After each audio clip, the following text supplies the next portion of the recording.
appreciate you tuning in. I've seen you on social media, had you on the list to reach out to, so I appreciate the short notice and just jumping on. And nothing formal here. Bear Down and Beyond. We don't take ourselves too serious, but a fun platform to talk Bears, and definitely want to learn a little bit more about you. I know you got a startup and stuff like that, and then we can get into Bears versus Ravens.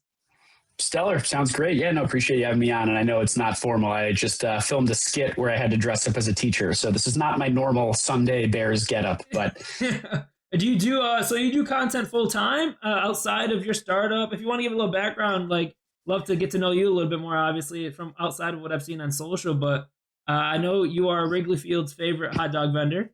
You are an entrepreneur, which I can definitely relate there, and then content creator, right? all the above. You got it down to a science. I do not do content full time. Main gig is I run a fantasy gaming company called Bracketology. We do fantasy football and March Madness style games, but for reality TV shows instead of sports. So that's my main gig full time. Over the summer, obviously, I'm at Wrigley.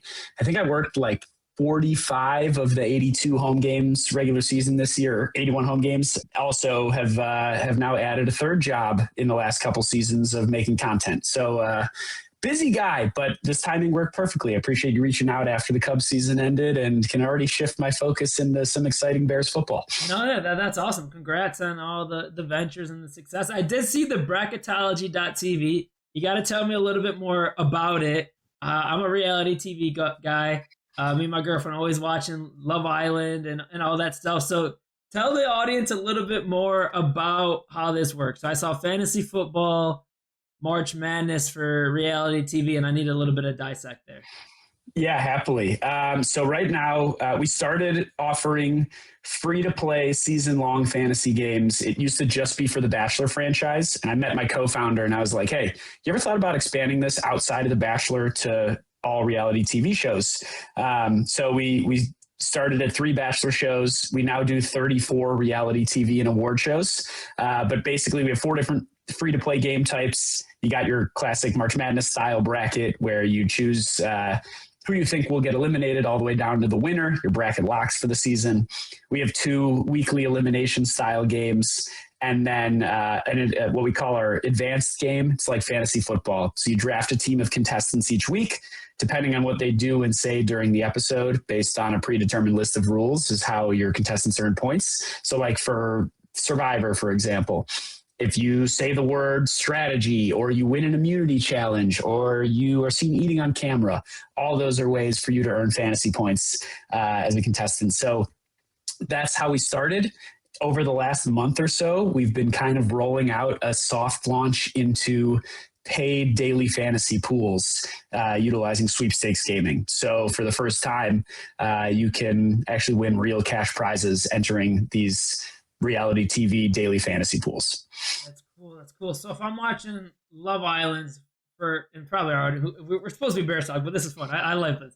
If I'm watching Love Island this past season, and for my fantasy team, or even for March Madness for surviving, is it like based on each contestant, or a couple like Huda or like Jeremiah, like all that? I don't know if obviously you got to know Love Island, right? You're one of the top reality TV shows, but of course, how does that incorporate into so I'm picking my fantasy lineup, how many times that Huda says I'm a mommy, or like if it's the Survivor, the March Madness side of it, like who makes it to the end? And I forgot half of the contestants, to be honest, whatever they were, but yeah, so something like that. Yeah, exactly. So we didn't do the fantasy game type, the advanced fantasy football game type like you were talking about, where it's based on actions and phrases for Love Island. It was our first season doing Love Island, and there's just so much content that would be hard to watch all of it and score it. But what we did do was we used our confidence pool game type. So for each recoupling, you would rank how confident you were that each contestant would survive the recoupling and not get sent home from the island. So you could, like, if you thought that, Chelly and Ace were a strong couple and they weren't going to get voted off, you'd rank them at the top of your lineup. If you thought that Pepe was going to get voted off, you'd put him at the bottom in your 0-point slot and earn points that way. During the off season of not football, and on Tuesdays and Wednesdays, I got to spend time with my girlfriend, make sure we clock in. So That's how it goes. Reality TV. It's all about give and take. All right, that's cool. I appreciate you sharing more info and good luck. And I've started a couple apps and stuff back in my day, so I definitely understand the hustle. Transitioning a little bit here to Wrigley Field's favorite hot dog vendor. I want to learn a little bit more about that. That's got to be one of the coolest jobs that you get to be at Wrigley Field specifically. I know the history behind that stadium. Myself, I'm not a big baseball guy. However, I've been to a couple of professional games, and going to a game is a lot more fun than maybe watching it on TV. The atmosphere, and even if it's just for a social side of thing, have some beers in the nice summer weather. But tell me a little bit about that. How was the 2025 Cubs season for you, and any funny stories that came along with that? Yeah, I mean this year for sure. This was my 11th season. I started when I was 18 years old. My buddies and I mean, I've been a diehard Cubs fan my entire life, and unlike you, I adore baseball. I agree with you though that there's something magical about being at the stadium. It takes a little bit of a sicko to sit down and watch 162 games on TV a year. Unfortunately, I am one of those people. I mean, we reached out, and before I went to college over the summer, I was like, hey, I'm a diehard Cubs fan, would love to work for you. And they're like, yeah, we need help vending. And I was like, great. So, fast forward 11 years, and I'm still slinging beers and hot dogs in the seats. 2025, though, was just, it was unbelievable. At the beginning of the season, we won some games that you couldn't even imagine. There was a 16-run inning against the Diamondbacks one game. And then, I mean, my most favorite part was the playoffs. My one goal this year was to work another playoff game at Wrigley, and I hadn't since 2017. Just to get playoff baseball back at Wrigley was a win. And we played 5 home games and we won 4 of them. And the stadium, especially for game 4 of the NLDS, was the second most electric game I have ever worked, minus the 2016 game 6 of the NLCS, but even more electric than any of the 3 World Series games. So, I mean, this year was, in my book, it was a win. We overperformed, and it was great to have playoff ball back at Wrigley. No, yeah, I always listen to ESPN 1000 in the morning before my gym and all the routines. So I do get my Cubs synopsis every day, especially with Kaplan there. Cap always complaining or cheering about the Cubs. So I am a little bit informed on what's going on in Chicago baseball and stuff like that. I was trying to do the math, 11 years. So you were there during the World Series run, right? 2016 was that? And what year we are? We're in 2000. Oh, yeah.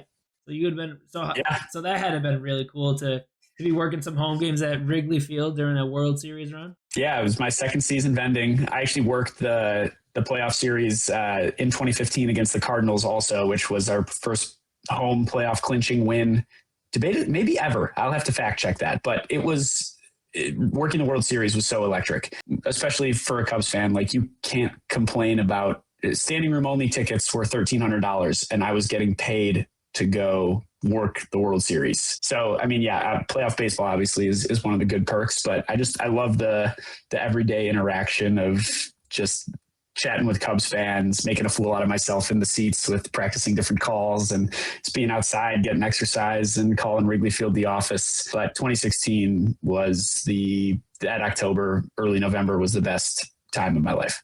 Yeah, I was gonna ask you any top 3 stories or memories from this season, with the fans, any drama, any craziness on social media. You always see NFL fans get a little ratchet and rowdy, but a midday Cubs game, it's probably has a little bit more class. But any fun war stories, or players you met, or funny moments with the fans that maybe didn't get caught on social media or something like that?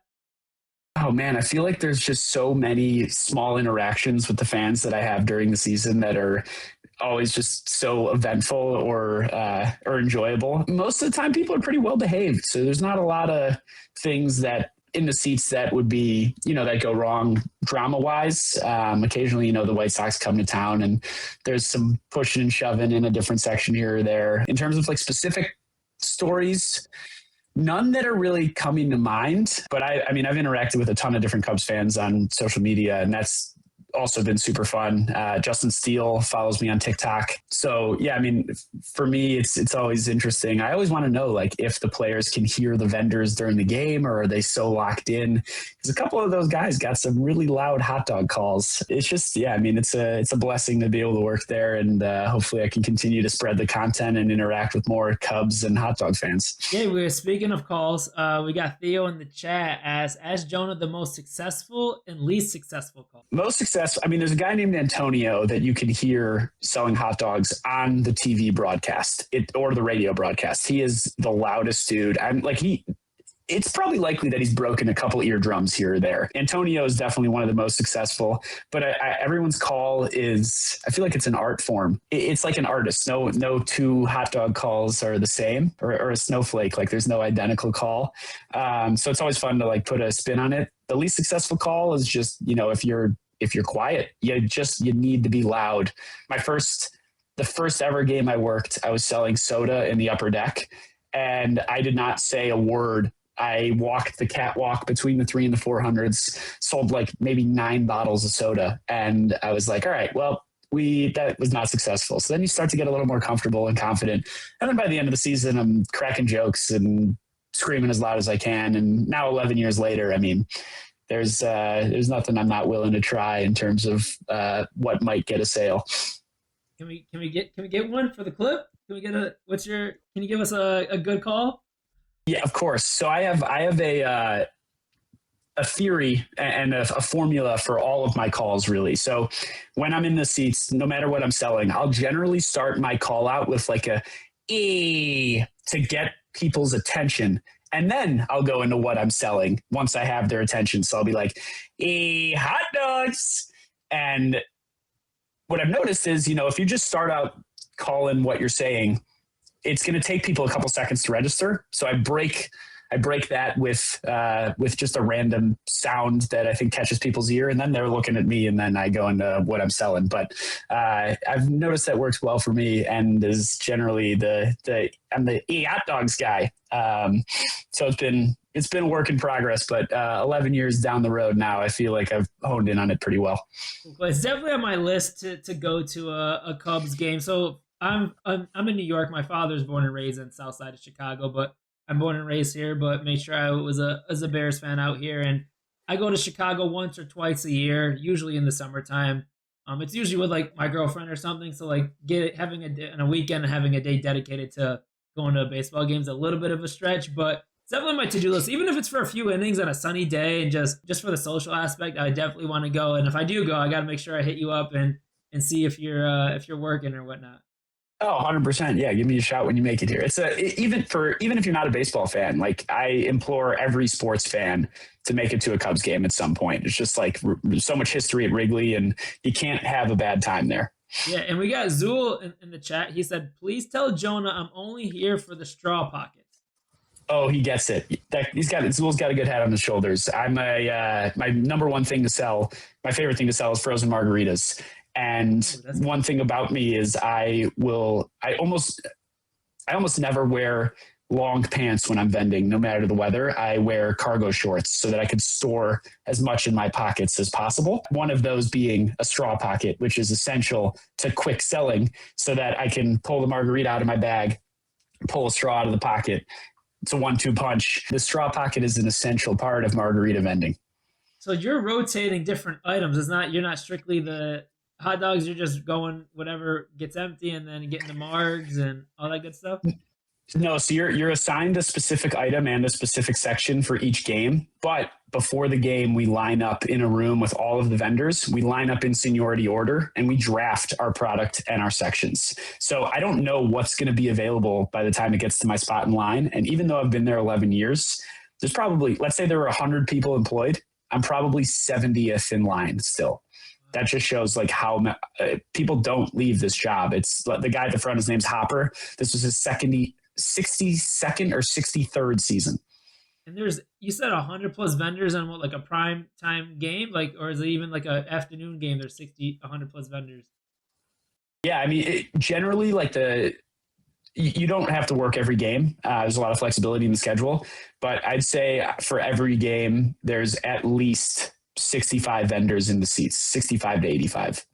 I didn't know it was that many. Like, I go to NFL games, right? Me and my father watch a Bears game in every stadium. We're going to Cincinnati this year for stadium number 8 or 9. I have to look at the thumbnail.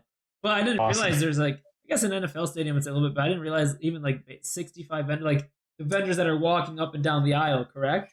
Yeah. Oh yeah. And then you got portable vendors that are, working the concourses or little alcohol carts in the concourse. And there's 100+ items, like to do a draft, so to speak, like to pick and choose, or there's not 100 items, but there's for example, you could have 5 people or 5 open slots to sell Bud Light in the 100 section down the first base line.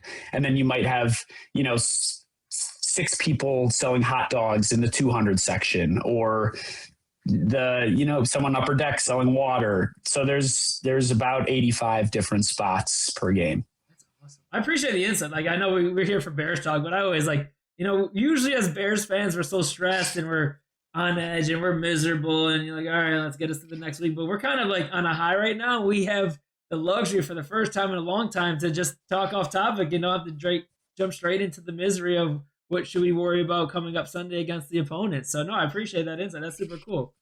Yeah, of course. Happy. I mean, everyone knows, a beer vendor or a hot dog vendor, but no one really knows the behind the scenes of it. So that was why I started making content, was to give people an inside look and share the stories of the guys that have been working there for half a century. Yeah. Like, I'm in upstate New York, so it's not even like I'm in New York City. So like the biggest sports stuff that we have is the Syracuse Mets, which is affiliated with the New York Mets, but Syracuse college sports, which, right. Jump. So like, for me, like, I'm still processing, like, to be able to go to a professional game, like every day, like Cubs or White Sox or the Bulls or even the Bears, is like kind of like more of a vacation for me to think like than like daily activities, because I'm in a small town in Syracuse, New York. So yeah, no, I mean, I feel pretty fortunate about it. I live literally 5-minute walking distance to Wrigley. So I mean, I'm so busy that I couldn't live any farther. I could not have a longer commute than 5 minutes, but I feel very fortunate. I've lived in Wrigleyville, and it's going to take a lot to get me to leave.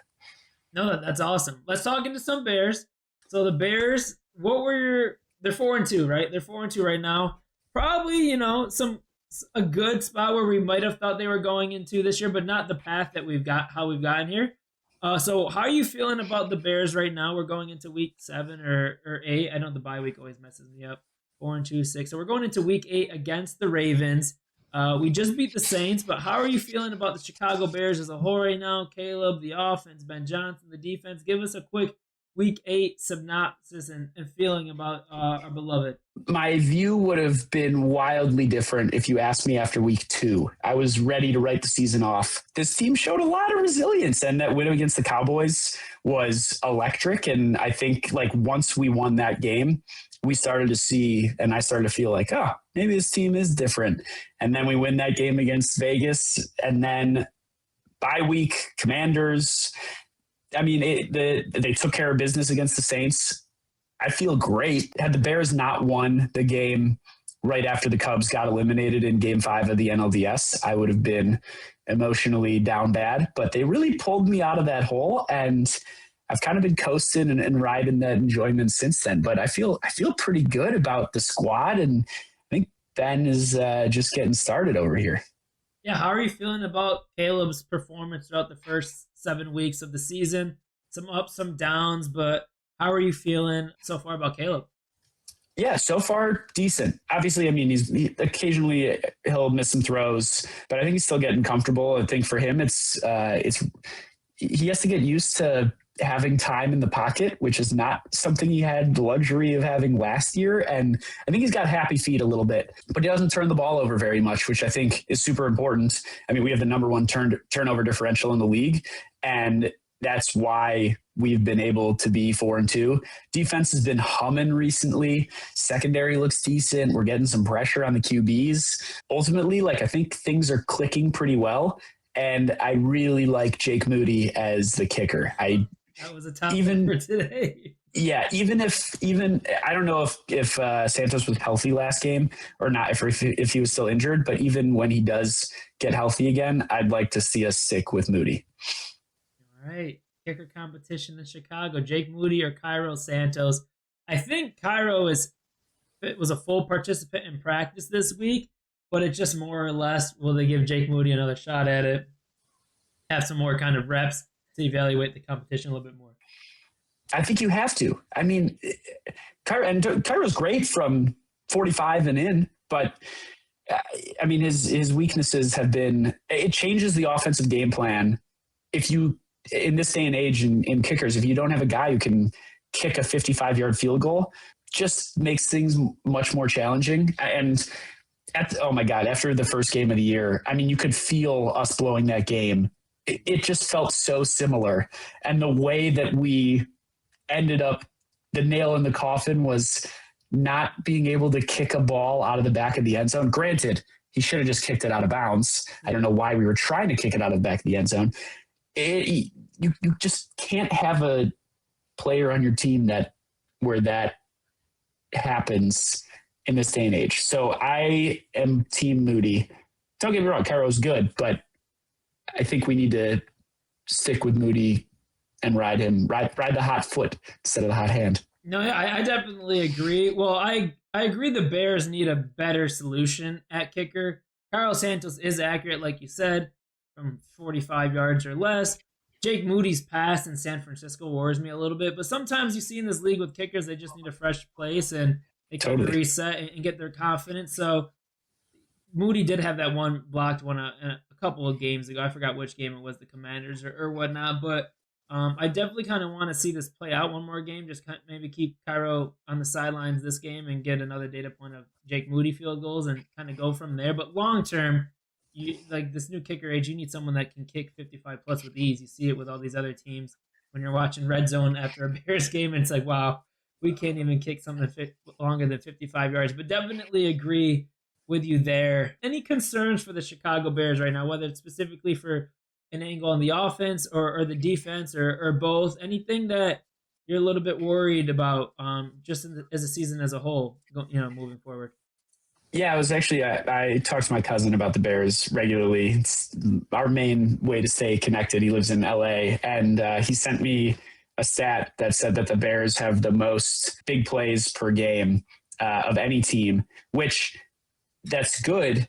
However, I wouldn't consider us one of them, even though we've scored 21 points in every game, only team to do it. I wouldn't consider us one of the most dominant offenses. Like you look at a Lions or a Buccaneers or a Colts team, and they were, 9th through 14th on this list of big plays. And I think it just goes to show like we need more consistency on our like mid-sized plays. We can't just rely on these home run plays to win games. And the way that I think about that is like I compare it to baseball. Offenses that are too reliant on the home run. If you're hitting home runs, great, but it can cause a pretty quick dry spell in offense.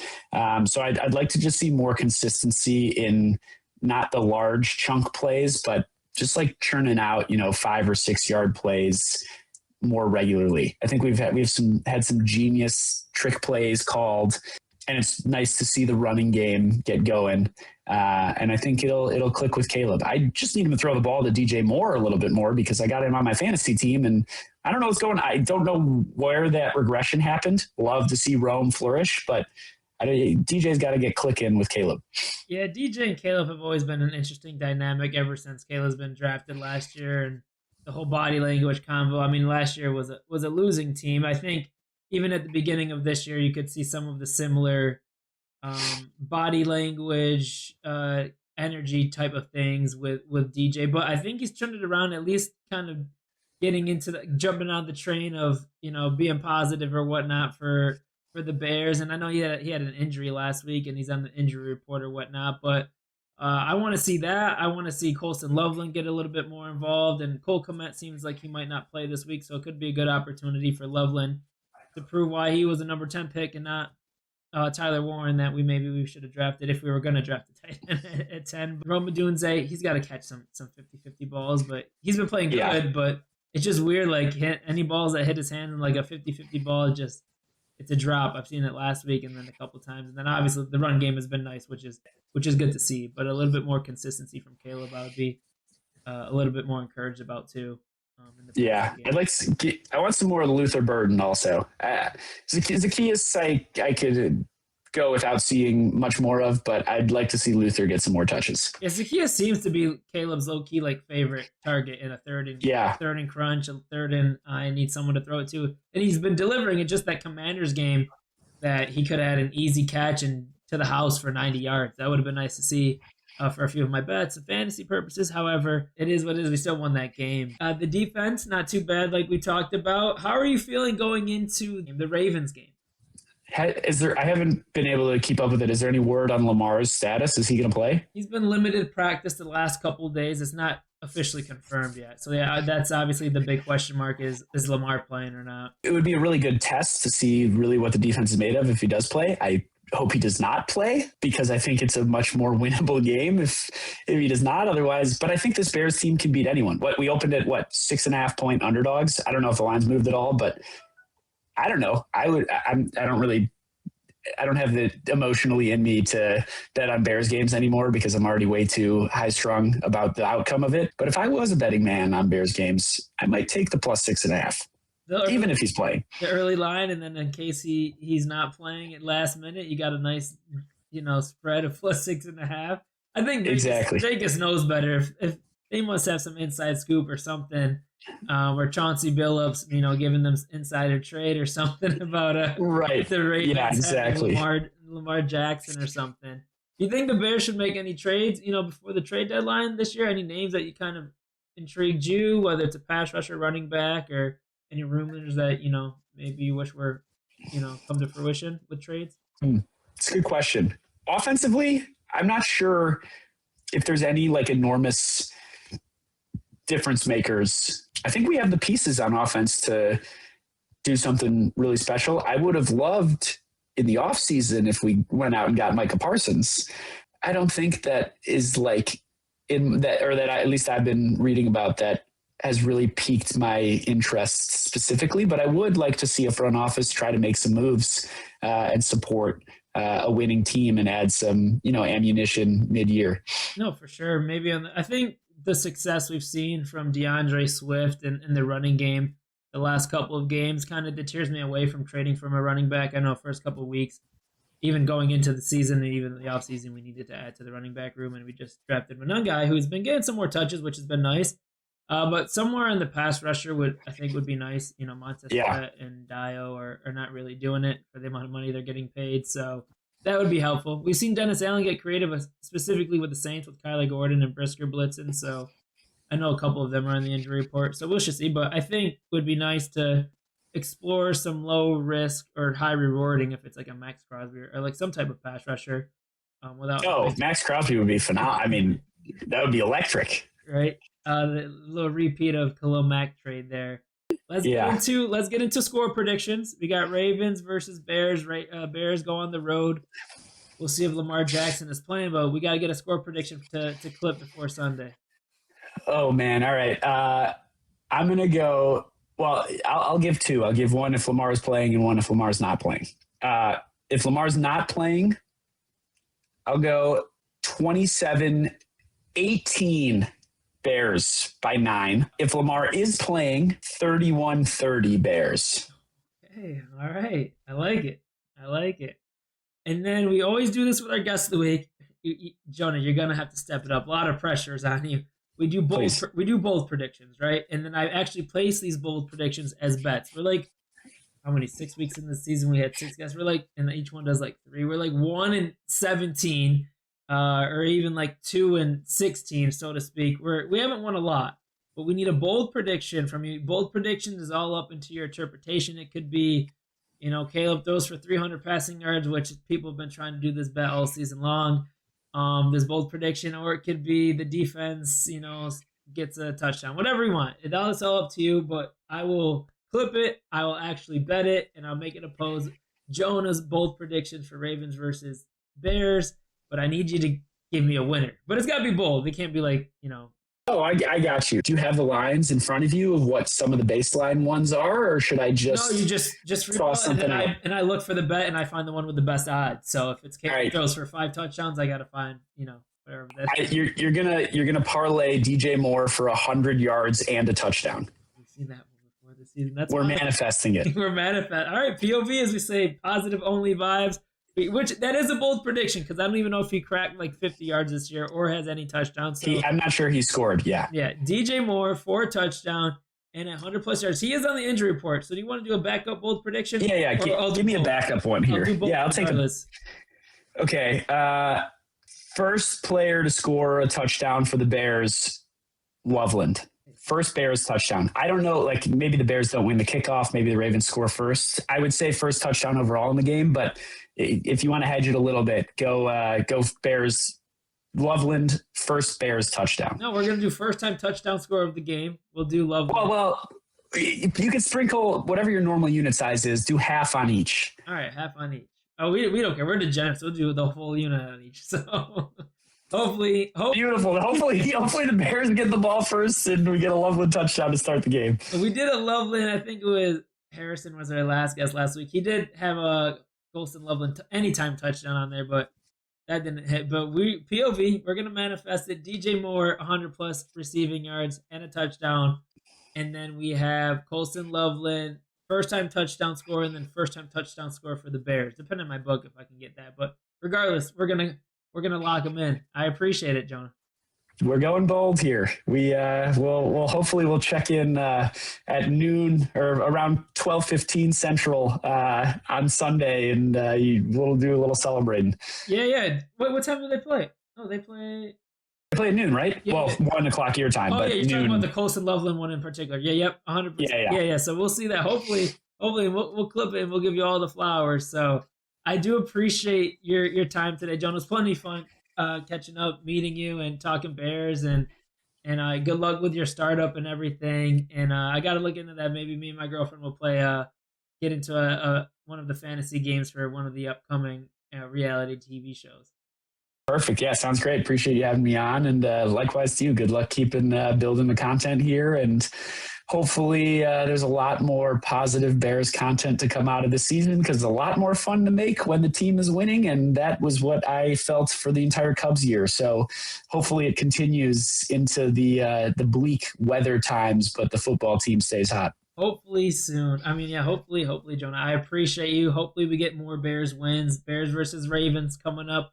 Appreciate you, brother. Appreciate you tuning in the stream. And we'll definitely be in touch. We'd love to have you on again in the future.